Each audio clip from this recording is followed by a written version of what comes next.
Hello everyone, welcome back to the zone of economics special economic zone. इस video में मैं macro economics के कुछ और इंपॉर्टेंट एमसीक्यूज आपको कराऊंगा और इस पार्ट में स्टेटमेंट बेस्ड एमसीक्यूज डिस्कस करेंगे। तो विदाउट वेस्टिंग टाइम चलिए शुरू करते हैं हमारे पहले एमसीक्यू से। तो पहला एमसीक्यू है, read the statements carefully.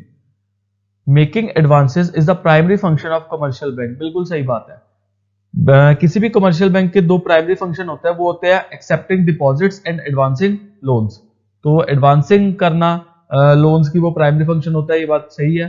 Second देखते हैं statement, credit creation is the secondary function of commercial bank. No, credit creation primary function होता है, सेकेंडरी फंक्शन नहीं होता। ओके, तो which of the following statement is are correct. हमारा statement 1 सही है, स्टेटमेंट 2 गलत है। हमारा आंसर क्या होगा? Option number C. Next question देखते हैं। Now, every bank is required to maintain a fixed percentage of its assets in the form of cash or liquid assets. बिल्कुल सही बात है। हर बैंक को कुछ ना कुछ fix percentage of assets cash और लिक्विड एसेट्स के फॉर्म में रखना पड़ता है, जिसको हम एसएलआर भी कह देते हैं। तो ये स्टेटमेंट बिल्कुल सही है। Now, with a view to reduce the flow of credit in the market, the central bank increases the liquidity ratio. ये भी बात बिल्कुल सही है।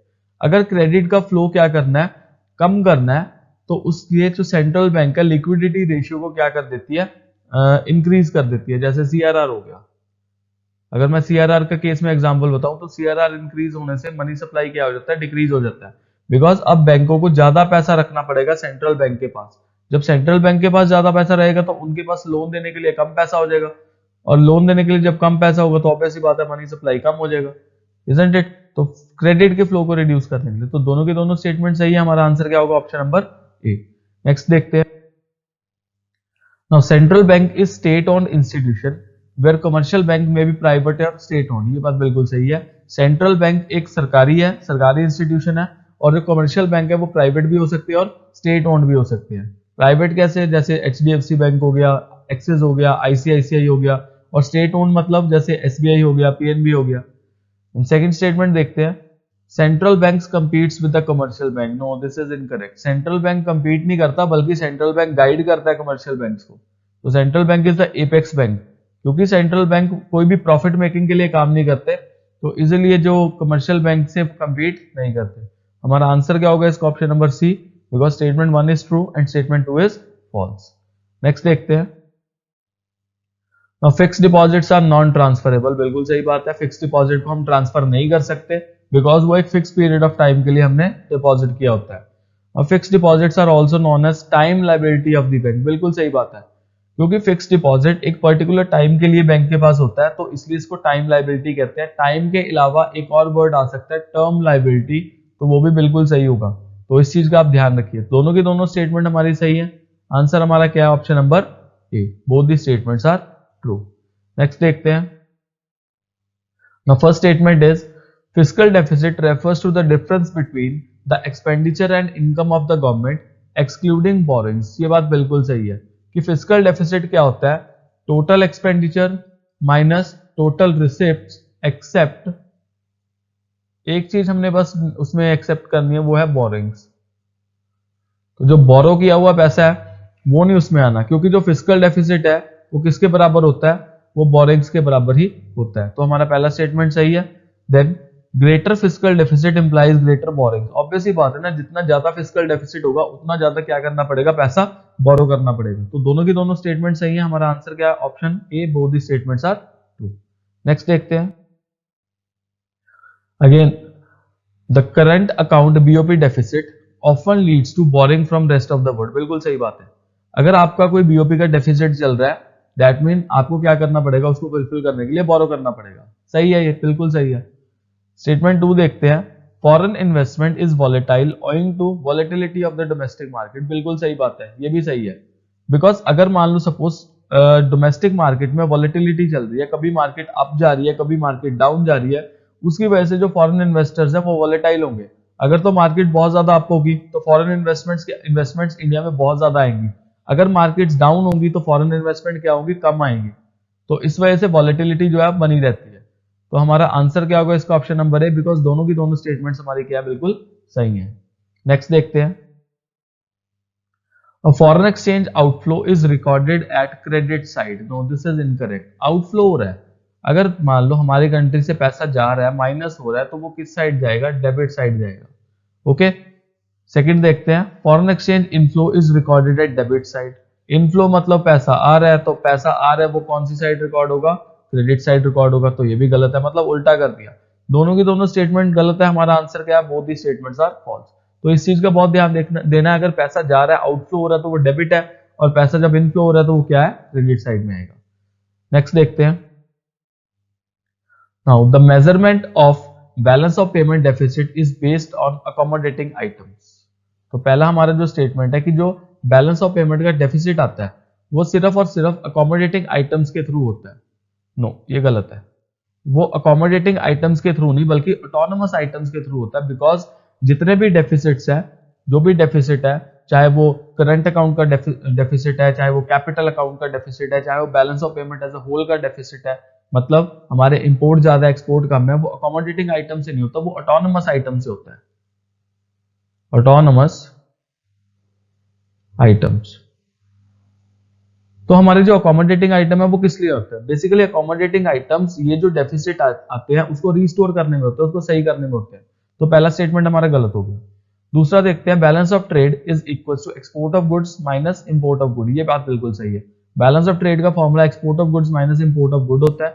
हमारा स्टेटमेंट 2 सही है, स्टेटमेंट 1 गलत है। तो हमारा आंसर क्या होगा? Option number D, statement 2 is true and statement 1 is false. Next देखते हैं,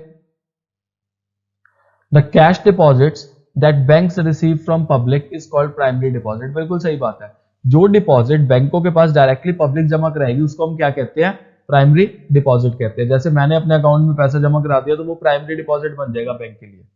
on the other side, the demand deposit held by people in commercial bank is equal to primary deposit plus secondary deposit. बिल्कुल सही बात है, क्योंकि जी अगर मैं total demand deposit की बात करूं तो टोटल डिमांड डिपॉजिट होता है primary deposit plus secondary deposit. Primary deposit आपको पता लग गया क्या होता है। सेकेंडरी डिपॉजिट बेसिकली क्या होता है कि जो बैंक आपके बिहाफ पे, कस्टमर के बिहाफ पे अकाउंट में उनके पैसा डाल रहे हैं। जैसे जब बैंक में लोन मिलता है तो लोन का वो कैश नहीं पे करते, लोन के लिए वो लोन अकाउंट बना देते हैं। उस अकाउंट में आपका जो पैसा जमा कराते हैं वो सेकेंडरी डिपॉजिट बन जाता है। तो दोनों की दोनों स्टेटमेंट सही है। हमारा आंसर क्या? ऑप्शन नंबर ए। नेक्स्ट देखते हैं, Now first one is, central bank is the custodian of foreign exchange reserve and exercise manage floating. ये बात बिल्कुल सही है। जो सेंट्रल बैंक का वो कस्टडी करता है फॉरेन एक्सचेंज रिजर्व्स की। ऑलमोस्ट इंडिया के पास 600 बिलियन यूएस डॉलर से ज्यादा का फॉरेन एक्सचेंज रिजर्व पड़ा हुआ है इस टाइम, और ये मैनेज फ्लोटिंग को एक्सरसाइज करते हैं। मैनेज फ्लोटिंग क्या है? मान लो एक्सेसिव वॉलेटिलिटी हो रही है। एक्सेसिव वॉलेटिलिटी का क्या मतलब है? एकदम या तो बहुत ज्यादा डेप्रिशिएट हो गया हमारा करेंसी या फिर बहुत ज्यादा एप्रिशिएट हो गया। उसको कंट्रोल करने के लिए जो आरबीआई स्टेप्स लेता है, जैसे सेल करना डॉलर का या परचेज करना मार्केट में, उसको मैनेज फ्लोटिंग कहते हैं। तो ये बात बिल्कुल सही है। देन ऑप्शन जो स्टेटमेंट 2 है, flexible exchange rate helps ensure stability of exchange rate in the international money market. No, this is incorrect. तो फ्लेक्सिबल एक्सचेंज रेट की वजह से कोई स्टेबिलिटी नहीं आती, बिकॉज फ्लेक्सिबल एक्सचेंज रेट क्या है? या तो कभी डॉलर कम हो रहा है या बढ़ रहा है, तो जिससे स्टेबिलिटी नहीं आएगी डेली बेसिस पे। तो मतलब कुछ ही टाइम में क्या होता है, एक्सचेंज रेट चेंज होता रहता है। तो वो स्टेबिलिटी वाला पॉइंट जो है वो इसके लिए सही नहीं है। Stability basically fix exchange rate से आती है। तो हमारा स्टेटमेंट 1 सही है, स्टेटमेंट 2 गलत है। हमारा आंसर क्या होगा? Option number C. नेक्स्ट देखते हैं, और tax income is an example of revenue receipts of the government. बिल्कुल सही बात है। टैक्स इनकम जो है वो रेवेन्यू रिसीट है गवर्नमेंट का। देन सेकंड देखते हैं, revenue receipts leads to rise in liability और fall in asset. No, this is incorrect. Revenue receipt से ना तो लायबिलिटी इंक्रीज होती है ना ही कोई एसेट गिरती है। तो ये गलत हो गया। हमारा आंसर हमारा क्या हो जाएगा? Option number C, because statement 1 true है और स्टेटमेंट 2 क्या है? फॉल्स है। नेक्स्ट वन देखते हैं, fiscal deficit is excess of total expenditures over total receipts other than borrowing. ये पॉइंट मैं पहले भी आपको समझा चुका हूं, सही बात है। सेकंड देखते हैं, fiscal deficit is often called gross fiscal deficit. ये भी बात बिल्कुल सही है। फिस्कल डेफिसिट को ऑफनली हम क्या कहते हैं? ग्रॉस फिस्कल डेफिसिट, बिकॉज इसको फुलफिल करने के लिए हमें किससे पैसा लेना पड़ता है? या तो हम जनरल पब्लिक से पैसा ले सकते हैं, या फिर हम आरबीआई से पैसा ले सकते हैं, और या फिर हम इंटरनेशनल इंस्टीट्यूशन से।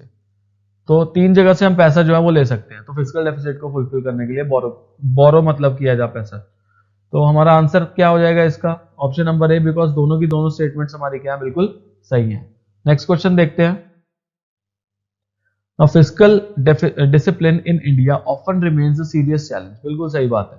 इंडिया में जो फिस्कल डिसिप्लिन है बहुत ही सीरियस चैलेंज है, बिकॉज क्या होता है खर्चे बहुत ज्यादा होते हैं और इनकम क्या होती है कम होती है। तो ये बहुत एक मेजर चैलेंज है, इसको कंट्रोल करने की रिक्वायरमेंट है। सेकंड देखते हैं, non planned expenditure is a significant part of total government expenditure. ये भी बात बिल्कुल सही है, नॉन प्लान्ड एक्सपेंडिचर जो है वो एक सिग्निफिकेंट पार्ट है टोटल गवर्नमेंट एक्सपेंडिचर का।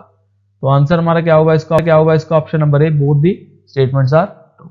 नेक्स्ट वन देखते हैं, Now, gross demand deposits include interbanking claims of one bank against other। बिल्कुल सही बात है, ग्रॉस डिमांड डिपॉजिट में इंटरबैंकिंग क्लेम आ जाएंगे। इंटरबैंकिंग क्लेम वो क्लेम होते हैं जो एक बैंक ने दूसरे बैंक से लेना होता है। जैसे मान लो पीएनबी का पैसा जो है वो एसबीआई के पास है, तो ये क्या हो जाएगा इंटरबैंकिंग क्लेम। इंटरबैंकिंग क्लेम में जनरल पब्लिक का कोई रोल नहीं होता। नेक्स्ट देखते हैं, gross demand deposits are taken as a part of money supply. No, this is incorrect. Gross demand deposit नहीं पार्ट होते, बल्कि नेट डिमांड डिपॉजिट जो है वो पार्ट होता है मनी सप्लाई के। तो हमारा स्टेटमेंट 1 सही है, स्टेटमेंट 2 गलत है। आंसर हमारा क्या हो जाएगा option number C. Next one देखते हैं, Now, capital receipts are those receipts of the government which do not affect their asset and liability status। गलत बात है, ये अफेक्ट करते हैं, बल्कि कैपिटल रिसीट्स वो रिसीट्स है जो एसेट और लायबिलिटी स्टेटस को अफेक्ट करते हैं। सेकंड देखते हैं, tax collection is a part of capital receipt. No, this is incorrect because tax collection is a part of revenue receipts. तो दोनों की दोनों स्टेटमेंट हमारी गलत है। हमारा आंसर क्या हो जाएगा option number B, both the statements are false. तो बहुत ज्यादा इंपॉर्टेंट है, क्योंकि टैक्स कलेक्शन देखो कोई भी लायबिलिटी क्रिएट नहीं करती सरकार की। आप अगर मान लो सरकार को टैक्स पे कर रहे हो, तो आप सरकार से एक्सपेक्ट नहीं कर सकते कि सरकार आपको मोबाइल फोन लेके दे, सरकार आपको मोटरसाइकिल लेके दे, इजंट इट। नेक्स्ट देखते हैं, now the present situation of global pandemic has forced the government of India to borrow finances from World Bank. बिल्कुल सही बात है, क्योंकि पैंडेमिक की वजह से हमारे जो एक्सपेंडिचर्स है, हमारा एक्सपेंडिचर काफी ज्यादा बढ़ चुका है हमारी इनकम से। और मैं अगर आपको फिस्कल डेफिसिट की बात करूं, जो हमारा आया था वो आया था 9.5% ऑफ जीडीपी। दैट मींस 9.5% हमारा जो जीडीपी का डेफिसिट आया था, मतलब 9.5% जीडीपी का हमने बोरो किया था।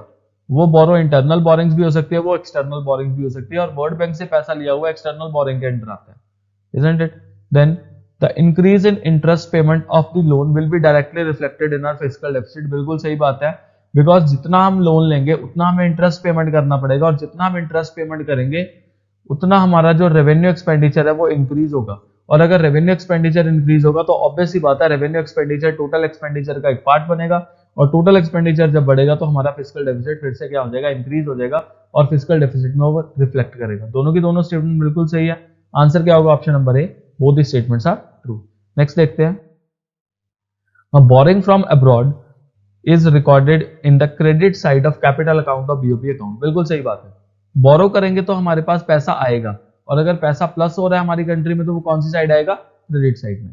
देन नेक्स्ट देखते हैं, borrowing from abroad leads to receipts of foreign exchange from rest of the world. बिल्कुल सही बात है, अगर मान लो कोई कंट्री आपको पैसा दे रही है, यूएस ही पैसा दे रही है, तो यूएस ऑब्वियस सी बात है आपको यूएस डॉलर देगी, तो आपकी कंट्री में क्या आ जाएगा, फॉरेन एक्सचेंज का रिजर्व आ जाएगा।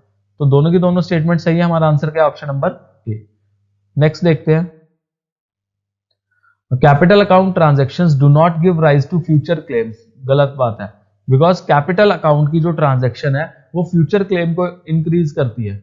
जैसे कि मान लो सपोज आपने बोरो किया, तो बोरो करोगे तो आपकी जो लायबिलिटी है वो क्या हो जाएगी, इंक्रीज हो जाएगी, और लायबिलिटी इंक्रीज होगी तो वो फ्यूचर क्लेम क्या हो गया, फ्यूचर क्लेम को बना देगी। तो ये स्टेटमेंट गलत हो गया, बिकॉज डू नॉट वाला पॉइंट आ गया। सेकंड देखते हैं, capital account transactions reveal borings from rest of the world. बिल्कुल सही बात है, कैपिटल अकाउंट में ही हमारा बोरिंग वाला पार्ट आता है, बिकॉज कैपिटल अकाउंट में हमारे इन्वेस्टमेंट्स, देन लोन्स जिसमें बोरिंग्स आती है, एनआरआई बैंक अकाउंट और शॉर्ट टर्म क्रेडिट, ये सारी की सारी चीजें इंक्लूड होती है। तो हमारी पहली स्टेटमेंट गलत है, दूसरी सही है। आंसर हमारा क्या आ जाएगा, डी ऑप्शन। नेक्स्ट क्वेश्चन देखते हैं, exports and imports of goods is treated as visible items और विजिबल ट्रेड। बिल्कुल सही बात है, क्योंकि ये गुड्स जो है वो देखे जा सकते हैं, they are tangible in nature. Now goods are tangible and therefore can be seen while crossing the border। दोनों की दोनों स्टेटमेंट हमारी बिल्कुल सही है, हमारा आंसर क्या हो जाएगा, both the statements are true। Next one, now in case of devaluation the market forces of demand and supply play no role whatsoever। बिल्कुल सही बात है, devaluation बेसिकली क्या किया जाता है, जानबूझ के किया जाता है बाय गवर्नमेंट और by central bank of the country. उसमें मार्केट फोर्सेज और डिमांड एंड सप्लाई का 1% भी रोल नहीं होता। बेसिकली मार्केट फोर्सेज और डिमांड एंड सप्लाई का रोल किसमें होता है, डेप्रिसिएशन में। सेकंड देखते हैं, devaluation leads to excess demand of foreign currency in the international money market. No, this is incorrect. Basically देखो, डिवैल्यूएशन से एक्सेस डिमांड नहीं होगा फॉरेन करेंसी का। अब आप एक चीज लॉजिकली समझो, पहले $1 मिल रहा था 60 रुपए का, अब $1 हो गया 70 रुपए का, तो डॉलर का वैल्यू जो हो गया इंक्रीज हो गया और रुपी हमारा क्या कर दिया गया, डीवैल्यू कर दिया गया। अब अगर हमने $1 परचेज करने जाना है, पहले 60 रुपए मिल रहा था, अब 70 रुपए का मिलेगा, तो डॉलर अब महंगा मिलने लग गया। अब कोई भी चीज अगर महंगी मिलेगी तो हम उसकी डिमांड करेंगे क्यों? तो ये स्टेटमेंट गलत हो गया। हमारा आंसर क्या होगा, option number C, statement 1 is true and statement 2 is false. Next one देखते हैं।